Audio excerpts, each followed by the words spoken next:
9 silent signs your heart may be aging too fast. Most people believe that heart problems always announce themselves with a dramatic moment, a sudden chest pain, a collapse, something impossible to miss. But that is not usually how it works. In many cases, the heart begins to age faster than the rest of the body years before anything dramatic happens. And it does so quietly, through small changes that are easy to dismiss as stress, poor sleep, or simply getting older. This video is for educational purposes only and is not a substitute for professional medical advice, diagnosis, or treatment. If anything here feels familiar, the right next step is always a conversation with a qualified healthcare provider. Here is something that might surprise you. Researchers who study cardiovascular aging have found that a person's heart can behave, functionally speaking, as though it belongs to someone significantly older or younger than their actual age. Two people born in the same year can have hearts that are, in a very real physiological sense, living in different decades.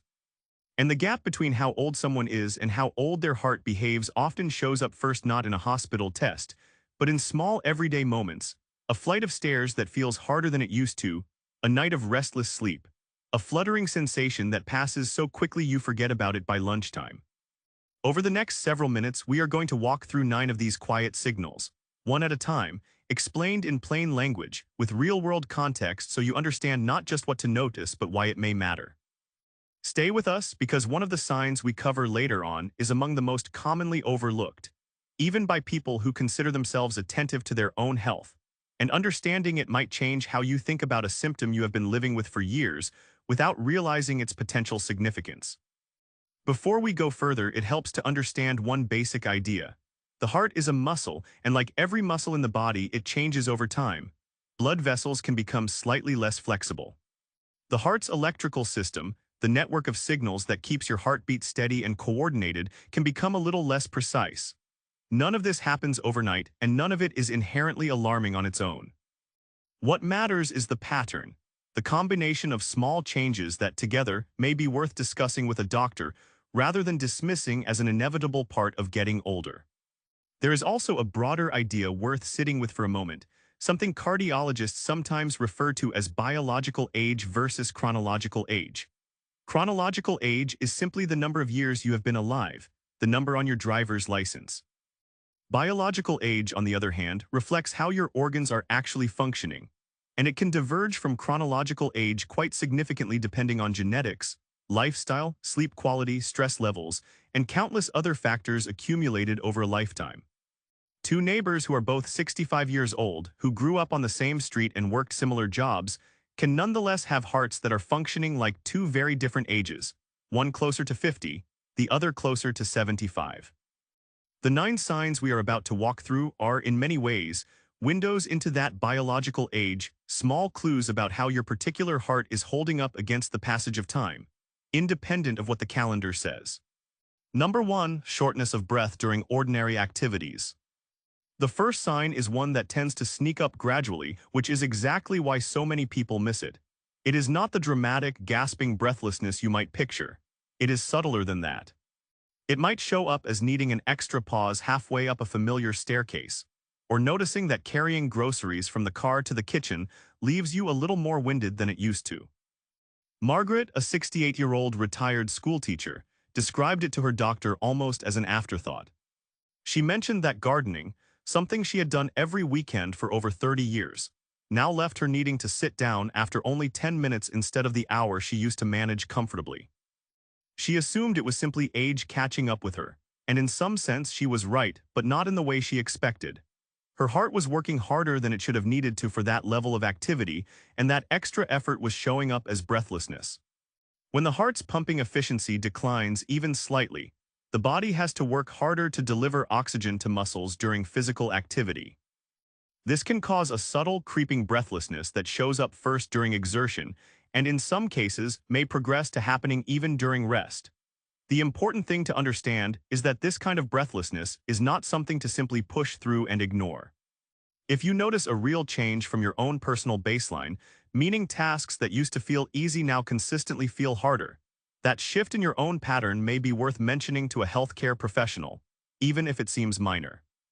What makes breathlessness especially tricky to interpret is that so many other conditions can cause it too.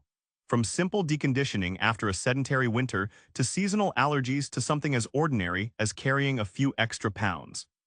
This is exactly why doctors generally do not treat a single symptom in isolation. They look at breathlessness alongside the other signs on this list, because a cluster of related changes tells a much more reliable story than any one symptom on its own. Margaret's case turned out to be a helpful example of this. On its own, her gardening fatigue might have been written off entirely. But once her doctor asked a few follow-up questions and learned that she had also been waking up occasionally feeling winded, the picture started to come together in a way that a single symptom never could have.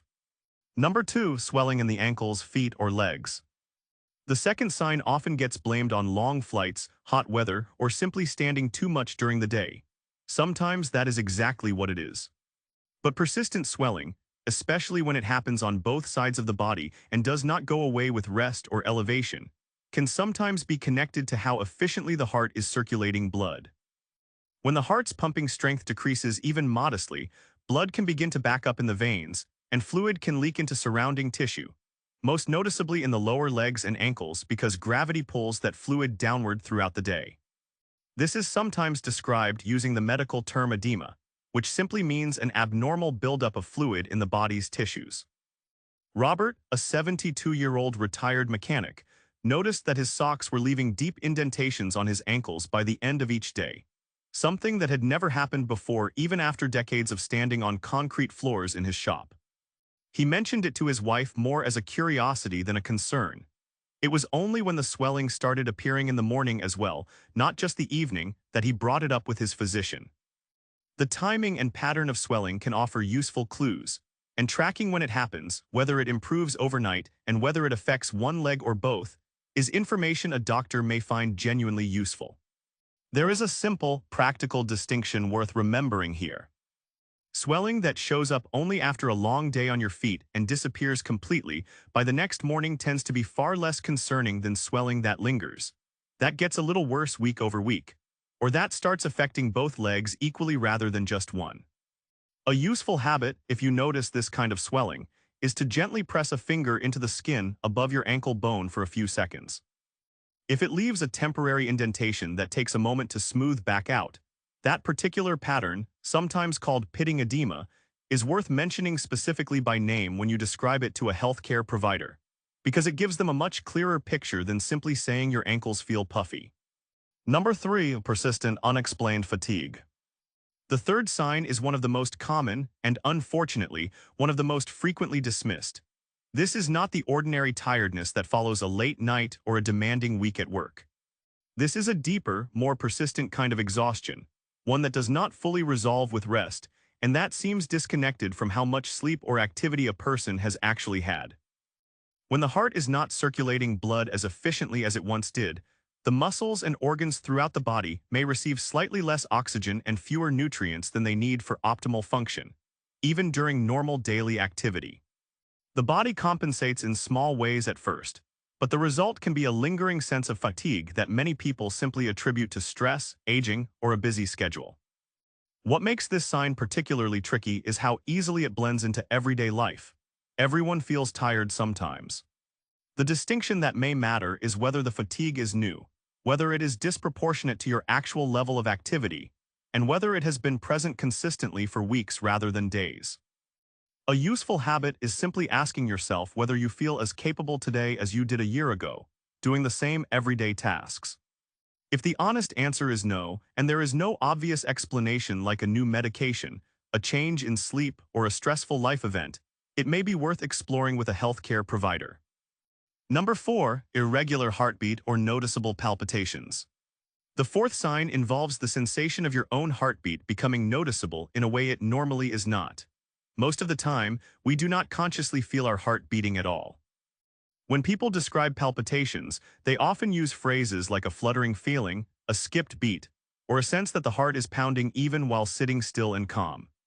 These sensations relate to the heart's electrical system, the network of signals that tells the heart's chambers when to contract and in what order. As this system ages, it can occasionally misfire, creating an irregular rhythm that the person feels as a flutter or a brief racing sensation. In many cases, isolated palpitations are harmless and can be triggered by caffeine, stress, or dehydration. But when they become frequent, last longer than a few seconds, or are accompanied by dizziness or breathlessness, they may be worth a closer look. Diane, a 61-year-old accountant, first noticed the sensation during a quiet moment at her desk, a strange fluttering that lasted maybe 15 seconds before disappearing entirely. She almost did not mention it during her annual checkup because it seemed too brief and too vague to describe properly. Her doctor asked her to keep a simple log, just noting the date, time, and what she was doing whenever it happened again. That log turned out to be genuinely useful, because patterns in timing and triggers can help a physician understand whether further evaluation, such as a heart rhythm monitor, might be appropriate. Number 5, dizziness or lightheadedness, especially when standing. The fifth sign often gets mistaken for simple clumsiness or low blood sugar, and sometimes that is exactly what it is. But a specific kind of dizziness, the sensation of the room briefly spinning or your vision momentarily dimming when you stand up too quickly, can sometimes be connected to how well the heart is regulating blood pressure and blood flow to the brain. As the cardiovascular system ages, blood vessels may respond a little more slowly to changes in position, meaning it can take a beat or two longer for blood pressure to adjust when you move from sitting to standing. This brief lag can cause a momentary drop in blood flow to the brain, producing that familiar woozy, unsteady feeling. Medically, this is sometimes related to a phenomenon called orthostatic hypotension, which simply describes a drop in blood pressure that occurs upon standing.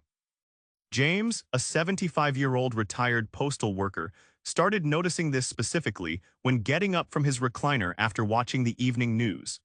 He described it as needing to hold onto the armrest for a few seconds until the room felt steady again. He initially chalked it up to standing up too fast out of habit, but when his daughter mentioned that it seemed to be happening every single evening rather than occasionally, he brought it up during his next appointment. Consistent, repeated dizziness tied to changes in position is a pattern worth documenting and sharing with a healthcare provider, because it can sometimes point toward how well the cardiovascular system is adapting to everyday movement. Number 6, discomfort, pressure, or tightness with exertion.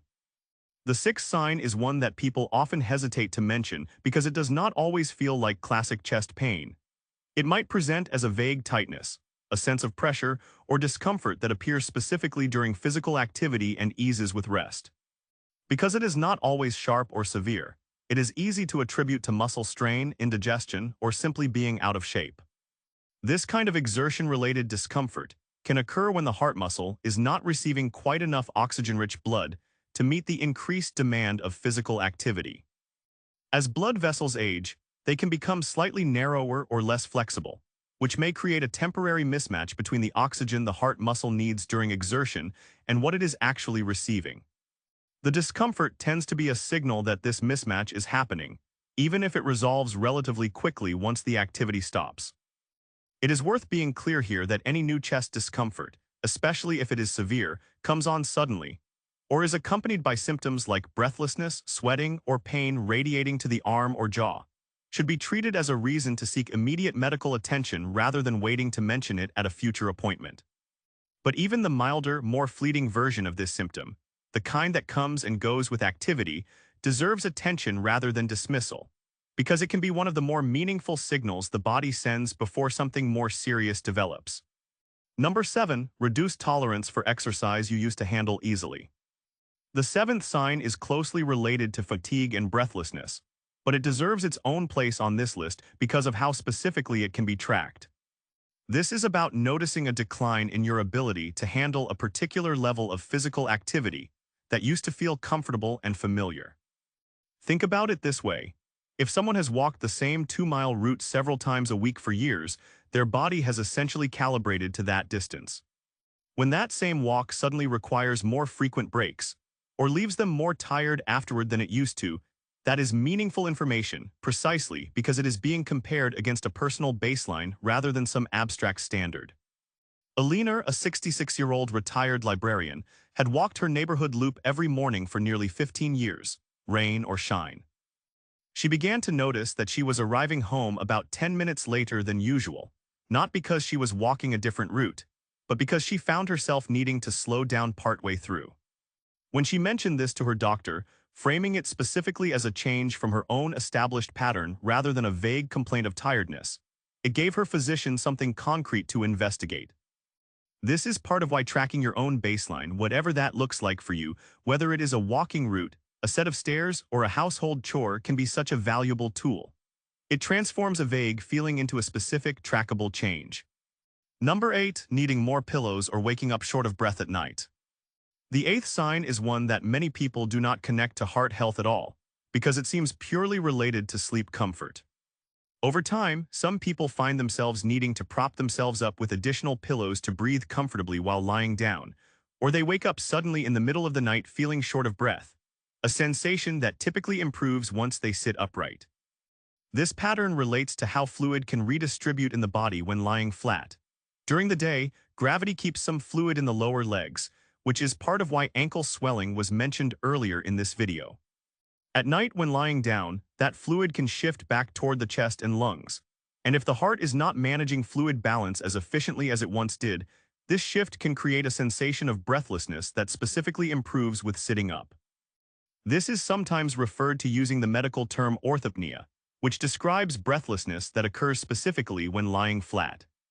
Harold, a 69-year-old retired firefighter, mentioned to his doctor almost as a joke that he had gone from sleeping on one pillow his entire adult life to needing 3 just to feel comfortable enough to fall asleep. He assumed it was simply a change in preference that came with age.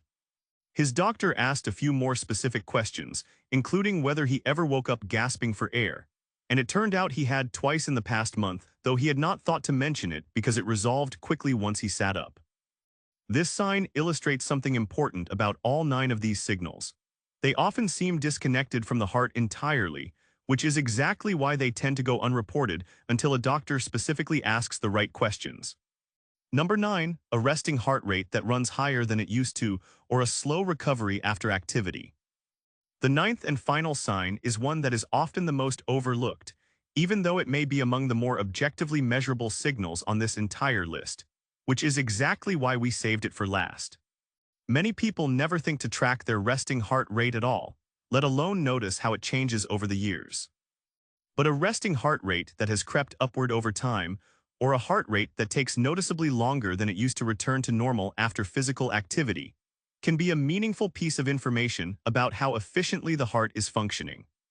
A heart that is working harder than it should to accomplish the same everyday tasks may settle into a higher baseline, resting rate simply to compensate. Similarly, after exercise, a heart in good condition typically returns to its resting rate fairly quickly, often within a few minutes. When that recovery period stretches out significantly longer than it used to, it may reflect changes in cardiovascular fitness and efficiency that are worth discussing with a professional. Patricia, a 63-year-old retired nurse, happened to have years of resting heart rate data because she had worn a simple fitness tracker for nearly a decade, mostly out of habit rather than any specific health concern. When she finally looked back at the trend line, she noticed her resting heart rate had climbed by nearly 10 beats per minute over 5 years, a change so gradual that she had never consciously noticed it day to day. It was only seeing the full trend laid out that made the shift obvious. This is precisely why this final sign matters so much. Unlike a sudden symptom that grabs your attention in the moment, a slowly rising resting heart rate or a lengthening recovery time is the kind of change that hides in plain sight, easy to miss unless you are specifically paying attention over months and years rather than days. We have now covered 9 distinct signals: breathlessness during ordinary activity, swelling in the legs and ankles, persistent fatigue, noticeable palpitations, dizziness upon standing, exertion-related chest discomfort, reduced exercise tolerance, nighttime breathlessness requiring more pillows, and changes in resting heart rate or recovery time. Individually, any one of these might have an entirely harmless explanation. A single instance of ankle swelling after a long flight is not, on its own, a reason for alarm. But the value of understanding these 9 signs is in recognizing patterns, noticing when several of them appear together, or when any one of them represents a genuine and sustained change from your own personal baseline. Remember Patricia's story from a moment ago, the gradual 10-beat increase in her resting heart rate over 5 years. A change so slow it was completely invisible day to day and only became clear when she looked at the full picture. That is really the central idea running through this entire video. The heart rarely sends one loud, unmistakable signal. More often, it sends a series of quiet ones, spread out over months or years, easy to explain away individually, but meaningful when viewed together as a pattern. None of this information is meant to cause worry, and it is certainly not meant to replace the guidance of a qualified healthcare professional. Instead, think of it as a form of literacy, a way of understanding your own body's language a little more fluently, so that if something does feel different, you have the vocabulary and the awareness to describe it clearly and seek the right kind of help sooner rather than later. One practical takeaway worth carrying with you long after this video ends is the value of simply paying attention to your own baseline. You do not need expensive equipment or medical training to do this well. A basic notebook or even a note on your phone where you jot down how a familiar walk felt, what your resting heart rate looked like on a wearable device if you happen to use one, or whether you needed an extra pillow last night, can accumulate into genuinely useful information over months and years. Doctors are often working with limited time during a routine visit, and a patient who can say clearly and specifically that something has changed over the past 6 months, rather than a vague sense that something feels off, tends to receive a more focused and productive evaluation. In many of the stories shared throughout this video, from Margaret's gardening fatigue to Patricia's decade of resting heart rate data, the turning point was not a dramatic event, but simply the act of noticing a pattern and describing it clearly to someone qualified to interpret it. If any of these 9 signs sounded familiar to you or reminded you of someone you care about, we would genuinely love to hear about it in the comments below. What is one small change in your own body that you brushed off at first, only to realize later that it actually mattered? Sharing these stories helps other viewers recognize the same patterns in their own lives, sometimes before it becomes an emergency. If you found this video helpful, please consider sharing it with someone who might benefit from hearing this information, whether that is a parent, a grandparent, or simply a friend who has been feeling a little more tired than usual lately. And if you would like to see more educational content like this, subscribing helps us know that these deeper, careful explanations are genuinely useful to you. Thank you for watching, and take care of that heart of yours. It has been working for you every single second of every single day, and it deserves your attention in return.